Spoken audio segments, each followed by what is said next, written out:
é pior do que eu imaginava, porque você imagina, o crime organizado tá tomando um lugar, você imagina que tem um combate, e não é uma tomada meio, assim, porque o outro lado desistiu.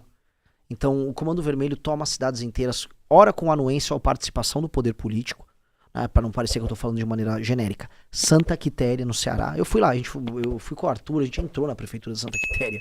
Né, foi até meio complicada ali a situação. Cara, o prefeito trouxe o Comando Vermelho, ele chamou o Comando Vermelho para ajudar nas eleições, deu prêmios pro Comando Vermelho e o prefeito foi afastado pela justiça, porque claramente ele chamou o Comando Vermelho para participar das eleições. Aí tem eleição suplementar, quem ganha é o filho do prefeito, ligado ao Comando Vermelho. Com as elites locais aceitando, uma cidade que tem urânio, inclusive. Então você fala, cara, a sociedade aqui no Ceará não se mobilizou, não saiu no Jornal Nacional, isso ninguém tá comentando, não. Há uma desistência. A polícia fala, olha, não tem o que fazer.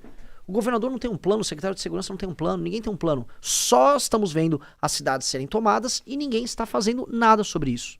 Aí você tem cidades fantasmas, você teve uma cidade que a gente visitou, que literalmente era uma cidade fantasma, foi uma até que eu fui rendido pela polícia, mas a polícia contou, olha gente, nós tivemos que escoltar a população para fora da cidade.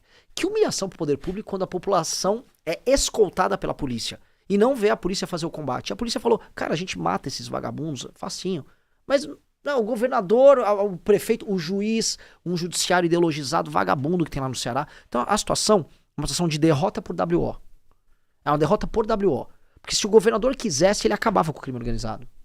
Porque o combate a esse tipo de tomada, que o Comando Vermelho que ele faz, é diferente do ladrão que te assalta o celular. O ladrão que assalta o celular, ele vive da impunidade, leis que dependem do governo federal, que dependem do Congresso Nacional. Agora, crime organizado tomando cidade, cara, é governador, é inteligência da polícia civil, da polícia militar, botar a galera pra pegar, você consegue inibir isso.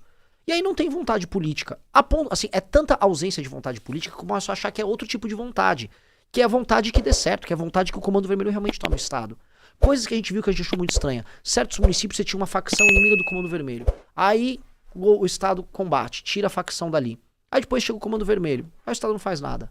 Eu vi várias reclamações dessas espalhadas. Será que tem alguma leniência com o Comando Vermelho, especificamente no Ceará? Tem lá, tinha Bonde dos Malucos, tinha 3 facções que ficam disputando. O Porto do Pecém. O Porto do Pecém é uma baita de um porto que foi criado ali. Estão agora tomando o porto. O entorno, a fibra ótica no entorno do porto, os caras cortam, os caras fazem sabotagem, ameaçam o morador. Tá uma briga pra ter controle, né? Na verdade, o controle é acesso ao porto pra você poder escoar a droga, porque isso é um mercado bilionário, é um mercado que o PCC tem aqui no Porto de Santos. E não estão fazendo nada, todo mundo sabe o que tá acontecendo. Os caras marcam, ó, essa rua aqui é do Comando Vermelho, os caras picham, ó, aqui está sob o comando de tal grupo. A coisa é tão maluca que você tem bairros em Fortaleza que, assim, era do Bonde dos Malucos. Aí dá 2 semanas ele picha, não, agora é CV. Então, e o poder público olhando, o governador nunca sentou pra fazer uma reunião. Então, existe, é pior do que as pessoas imaginam, e é pior pela oportunidade perdida, porque claramente se houvesse vontade política dava pra derrotar esses caras. É que o Comando Vermelho faz um grande trabalho, só não tem oposição. Não há oposição. Houve um policial do Ceará que foi num podcast do Fala Glauber, fala, oh, não tem essa, no Ceará a polícia entra onde quiser. Não duvido, o problema é ter a ordem pra entrar. Não entra porque não estão mandando entrar. Então não adianta, assim, o cara fala, pô, polícia faz... Não faz, porque no fim do dia o comandante-chefe da polícia é o governador. E o governador não toma atitude. O que ele fez foi me processar. Eu falei todas essas coisas, já tomei 2 condenações lá no Ceará. Aí beleza, vou tomando condenação, a ideia é do game. Mas... o dano pra ele da gente mostrar isso é bem grande. As pessoas, assim, o Nordeste, em grande medida, tá despertando. A segurança pública tá despertando as pessoas lá. O eleitor do Lula tá vendo, pô, o Lula tá me deixando ser assaltado, não estão fazendo nada. O cara do Lula aqui não tá fazendo nada. E isso vai ter assim, isso terá consequências eleitorais. Maiores de todo mundo imagina no Nordeste. E agora quando eu for pra Bahia, a gente vai ver isso na Bahia. Maranhão, dizem que é complicado. Mas eu acho que o pior estado de todos nesse departamento é o Ceará. Pior do que o Rio. Tá? A gente fala muito do Rio como referência meio anedótica. O Ceará, você tem o maior número de homicídios para cada 100 mil habitantes do que o Rio de Janeiro. Entendeu? A gente fala do Rio porque é até engraçado falar do Rio. Pô, o Rio é bizarro, tal. Tá, beleza, mas o Ceará é muito pior. O Ceará é pior mesmo. Uhum. Boa noite, Renan. Eu não sou a favor de auxílios. Acho que eles atrasam mais do que ajudam. Mas como resolver o problema no curto prazo? Eu uso, por exemplo, o auxílio gás. Não tem como resolver no curtíssimo prazo.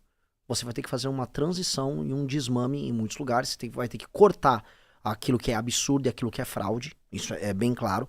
E você vai ter que criar, e a gente sempre fala isso, sistemas de incentivos e recompensas, de modo a fazer com que a pessoa trabalhe nessa transição.